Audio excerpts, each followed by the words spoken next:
All right, let's dive into a question that's actually way deeper than it sounds in the Linux world. Who are you? I know, it sounds a little philosophical, but it's a super fundamental concept if you're working in the terminal. So let's just get right into it. I mean, have you ever been there? You're deep in the command line, about to run something important, and you get that little feeling of, uh-oh, am I the right user for this? How does the system actually see you right now? Well, lucky for us, Linux gives you a couple of fantastic tools to answer this. You've got Whoami for the quick, simple answer, and then you've got ID, which tells you the full story. Let's start with the simple one first, Whoami. Okay, so first up we have maybe the most direct command in all of Linux. Its name is, well, it's literally the question we're asking. Who am I? You really can't get more straightforward than that.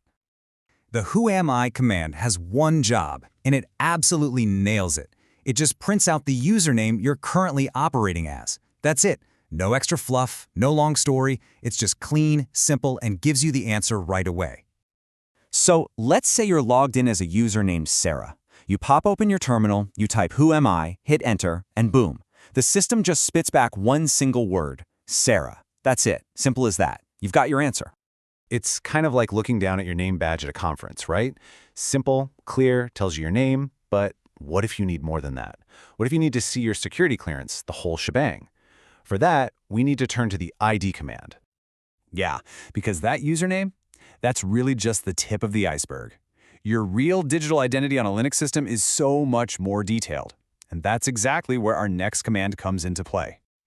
So, if Whoami is your name badge, then the ID command is like pulling out your official driver's license or passport. It's the real deal. It doesn't just share your name. It lays out all the critical details that truly define who you are and what you're allowed to do on the system. So when our same user, Sarah, runs ID instead, whoa, she gets way more than just her name. She gets her user ID, her group ID, and then this whole list of every single other group she's a part of. This is like the system's complete official file on her. Let's break this down real quick. The UID, that's your unique number on the system. Nobody else has it. The GID is your primary team, you could say. And that groups list, think of that as all the other projects or departments you have access to. It's super important, because that list is what determines what files and folders you're allowed to touch. And here's a neat little trick.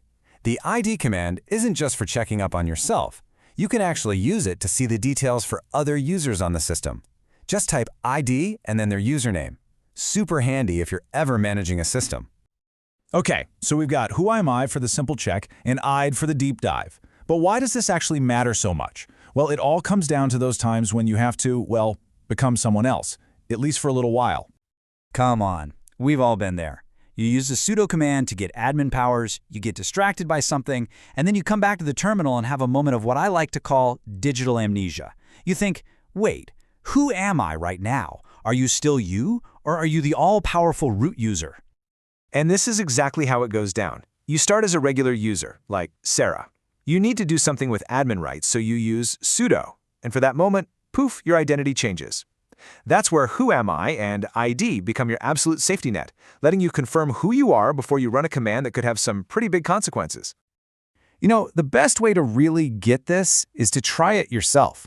So how about a little challenge? Let's have you experience this identity switch firsthand. Seriously, if you've got a terminal handy, pop it open right now.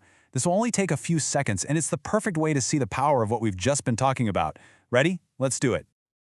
All right, here's your mission. First, type sudo-i and hit enter.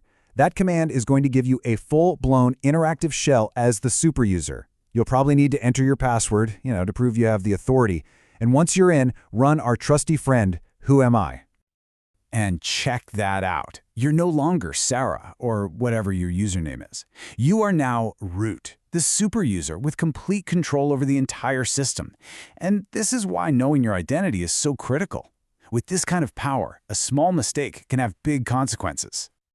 So knowing your identity is step one. You know your root. But that just brings up an even more important question, doesn't it? Now that you know who you are, how does the system know what you're allowed to do with any new files you create? That, my friends, is a whole story about permissions, and it's exactly what we'll be tackling next.